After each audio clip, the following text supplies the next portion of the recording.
Hey, good morning, everybody. Irish Pepper 2A. Gonna do another video here this morning.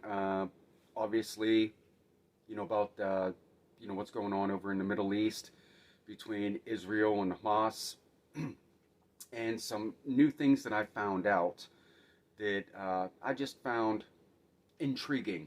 I guess is the best word you could say. The first thing I want to talk about is we all know that Friday the 13th there was supposed to be this national jihad, and you lay down your blood and souls. And it didn't come to the fruition that everybody was anticipating. However, everybody went on high alert. The one casualty that's highly publicized right now is the one in France where the teacher was stabbed to death by a former student who was screaming in Islam, God is great. We all know the phrase. I'm not going to say it. But, it really didn't come out to be the catastrophic event that, everybody was anticipating. However, there was one thing. In New York City, they called for all uniformed officers, all hands on deck. We need everybody. Just prior to the attack on Israel, the new chief of police, Edward Caban, he was sworn in, I think, back in like June or July. He's the first Latino chief of police in the 177 plus years of the New York City Police Department. He's in Qatar right now. Qatar. I don't know how you'd pronounce that. Meeting with, the Arab side, and they're discussing, different police tactics and everything. And it took me a while to find this. This is not well publicized that he went there. As a matter of fact, the only reason that it leaked out was because somebody made a slip in some type of conference or interview or something like that, and they let it slip that he had actually traveled there just a day or two before the attack. And people are calling that fishy. I don't know. Is it a coincidence? People are saying, oh, you could have done this during, over a Zoom call or anything like that. You could have done this online. You really didn't have to make that trip.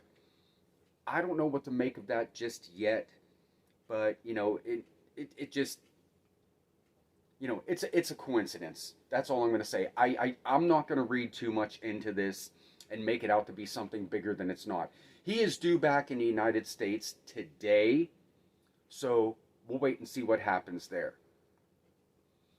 On the other, going on to the next subject, with the protests and the things that went on, never in my life would I ever think that, there would be such a standoff about what's going on in the other countries. Yeah, you had your protests during all wars, you had your sides during the Vietnam War,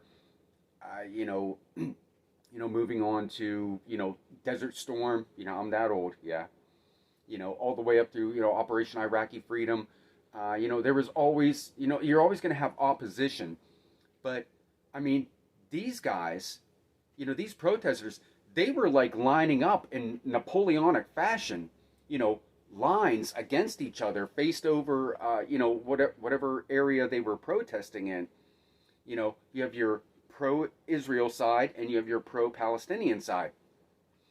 And that was just something, I've never seen that. That was insane. Okay? So, not only are we fighting amongst ourselves here in the United States politically over what's going to happen, now we're fighting amongst ourselves what's going on the other side of the earth that we have no control over whatsoever. So, we're just going to keep on fighting. I don't understand it. It's crazy. So, on to the main subject.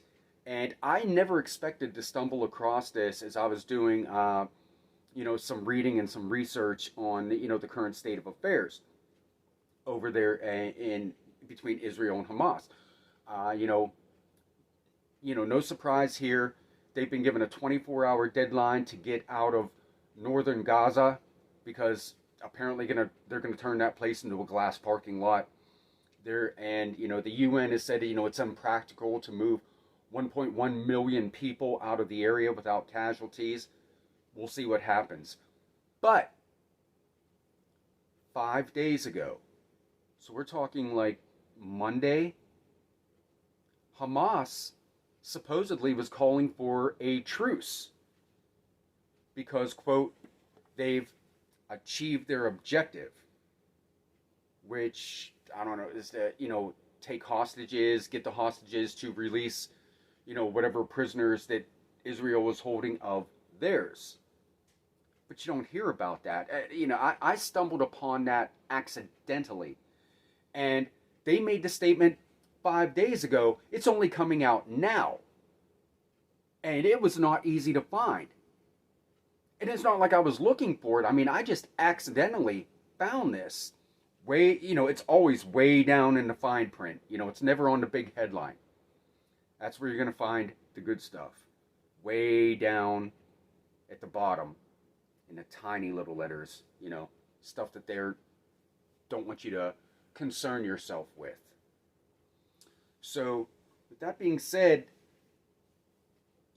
the U.S. has already moved, military forces into the area with the battleships and the naval support. And, even there's stories of, we have special forces boots on the ground. Then you have Putin and China talking about a ceasefire. Are they attempting to step in and be the great mediator that the United States always thought itself to be? We're moving in for support for war. They're talking about ceasefire and a truce. Something is off here. I mean, Putin talking about ceasefire and a truce. You're in a freaking war with Ukraine that you initiated. You invaded them. Not as brutal as Hamas, but you did it. And now you want to referee this new hotspot. Man, something is not right. What is happening?